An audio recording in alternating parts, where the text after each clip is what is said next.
ਦੇਖੋ ਮੈਨੂੰ ਲੱਗਦਾ ਠੀਕ ਹੈਗਾ ਜੋ ਵੀ ਸ਼ਡਿਊਲ।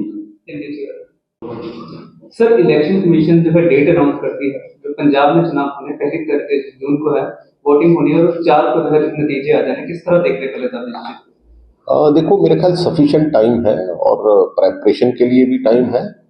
और जैसे पंजाब की स्थिति है, मान लो जो आम आदमी पार्टी है उनको कैंडिडेट मिल नहीं रहे, वो इधर उधर से ढूंढ रहे हैं, तो आने वाले दिनों में भी काफ़ी ऐसी बातें होंगी जो सामने आएंगी।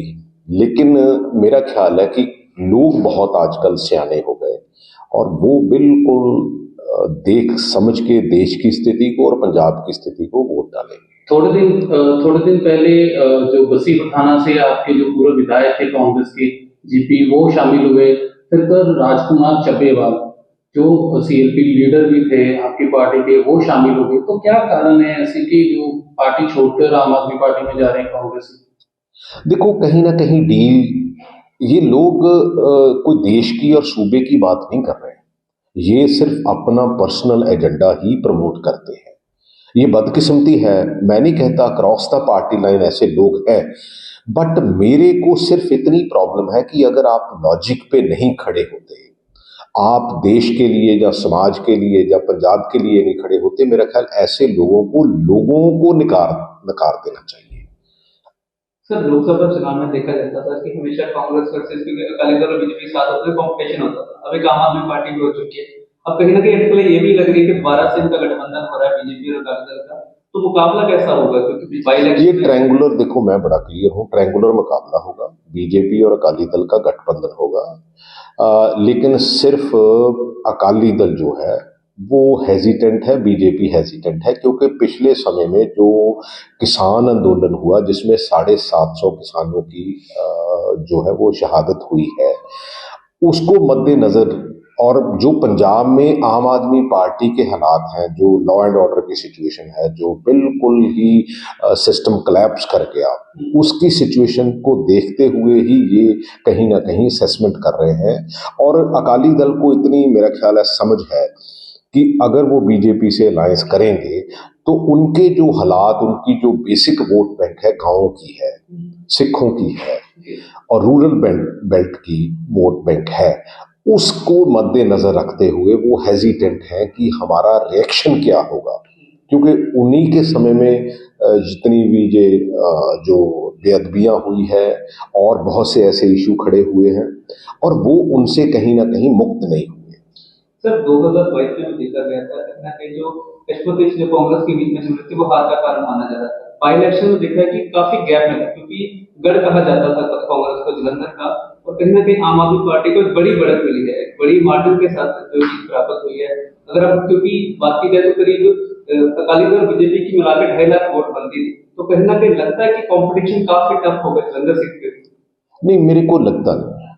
देखो बाई इलेक्शन सरकार की, मतलब जितने भी पुल एंड प्रेशर होते हैं, मेरे को पता है पुलिस वालों ने, विजिलेंस वालों ने, जो रूरल डेवलपमेंट है, जो जितने डिपार्टमेंट है, मेरा ख्याल है कि मेरे अपने इलाके में मतलब इतना डराया धमकाया गया सरपंचेस को, मेरा ख्याल कहीं हिस्ट्री में नहीं ऐसा हुआ। तो अभी क्योंकि सारी इलेक्शन इकट्ठी है तो ऐसा माहौल बनता नहीं है। और ना कांग्रेस की क्या स्ट्रेटजी रहेगी इस बार लोकसभा चुनाव में? देखो हम कौन से चेहरे प्रमुख होंगे जो सीटें जो उनको उतारा जाएगा लोकसभा सीट पे? देखो मेरा ख्याल है कि मेरी अपनी राय है, बाकी तो यहाँ की जो स्क्रीनिंग कमेटी है, जहाँ की जो हमारी वहाँ से दिल्ली से स्क्रीनिंग कमेटी आई हुई है, वो सीईसी है, उसमें तो चलो मेरे को नहीं पता कैसे उसको आंकेंगे, लेकिन मैं भी कुछ स्टेट्स में स्क्रीनिंग कमेटी में हूँ। बड़ा क्लियर कट कांग्रेस का मैंडेट है कि winnability should only be the criteria.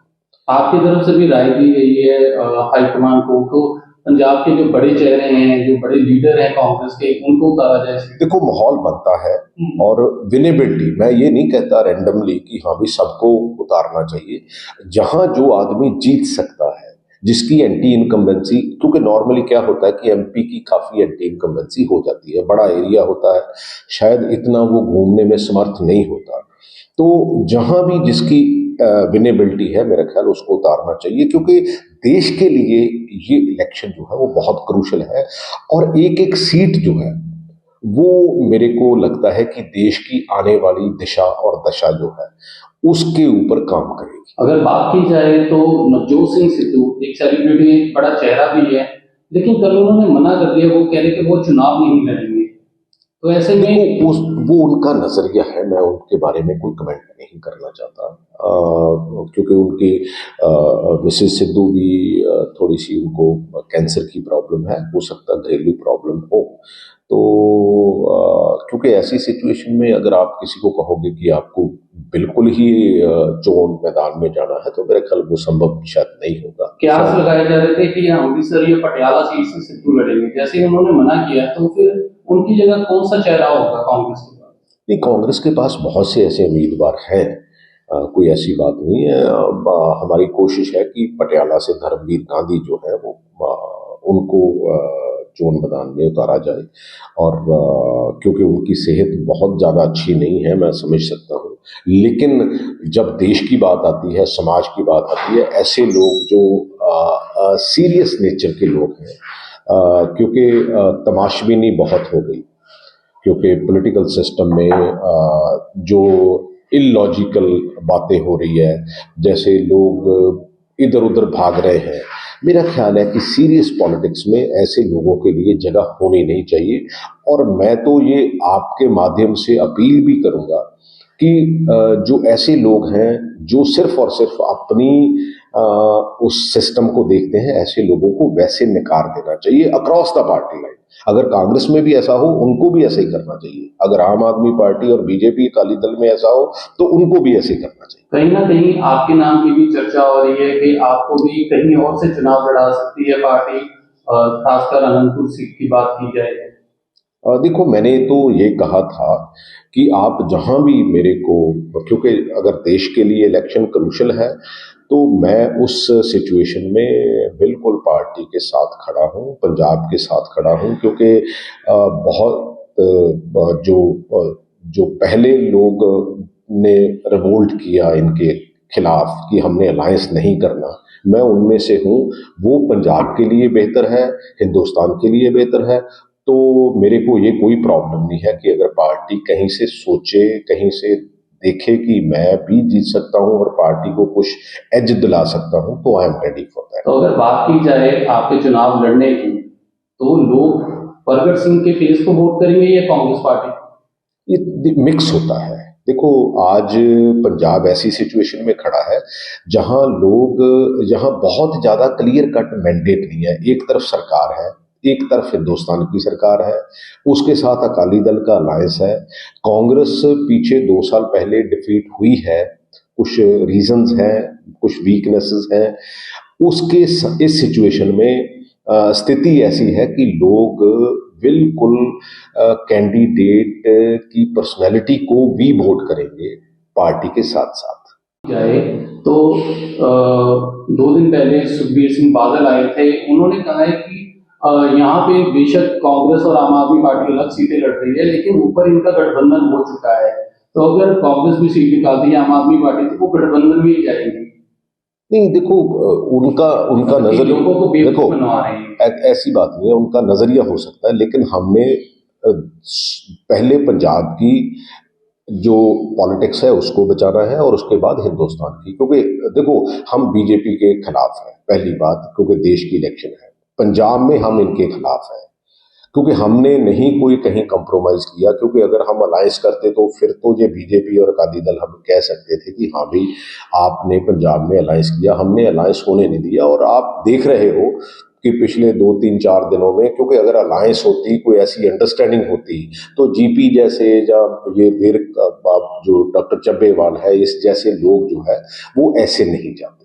अगर बात की जाए, अगर यहाँ पे अगर गठबंधन नहीं है, तो मजबूरी क्या है कि आपको आम आदमी पार्टी के साथ इंडिया गठबंधन में होना, शामिल होना पड़ा है हाईकमान को? नहीं, वो देखो, वो हाईकमान बता सकती है, उसके बारे में मैं नहीं। पंजाब बचाने की आप बात पंजाब, यस, डेफिनेटली पंजाब। तो देखो, एक तरफ आप कई बार बोलते भी नजर आए कि जो आम आदमी पार्टी को बी टीम है, अगर ये चीज अगर कांग्रेस को पता है तो फिर बी टीम के साथ गठबंधन कैसा? ये जो आंसर है ये हमारी दिल्ली के लोग कह सकते हैं, बता सकते हैं, लेकिन आई एम वेरी क्लियर, मेरे को क्लैरिटी है कि ये बीजेपी की बी टीम है। ये अनरिटन, और जो अगर इसको थोड़ा सा पीछे 2013 में जब ये शुरू हुए हैं और आज तक, क्योंकि देखो जो आइडियोलॉजी है वो इनकी वही है जो बीजेपी की है। इन्होंने कभी जो इश्यूज हैं उसके ऊपर कभी भी बीजेपी का विरोध नहीं किया, स्पेशली केजरीवाल जी ने। तो हम कैसे मान सकते हैं कि उनकी ये बी टीम नहीं है। केजरीवाल तो लगातार विरोध करते नजर आ रहे हैं, क्योंकि उनको तो जो ये एजेंसी है उनकी ये तरफ से भी समन भेजे गए थे। ये उन्होंने कहा है कि जो बीजेपी उनको दबाने में लगी है, झूठे ये विरोध जो है वो दिखाने के लिए विरोध है, क्योंकि आज तक कभी ईडी जितनी देर किसी की अरेस्ट नहीं होती कोर्ट में गई है आज तक।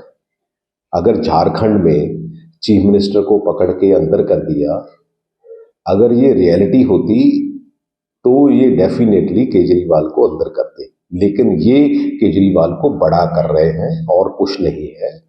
आप जो डीप पॉलिटिक्स है, मेरा ख्याल है कि जितनी मेरे को समझ आ रही है वो यही है।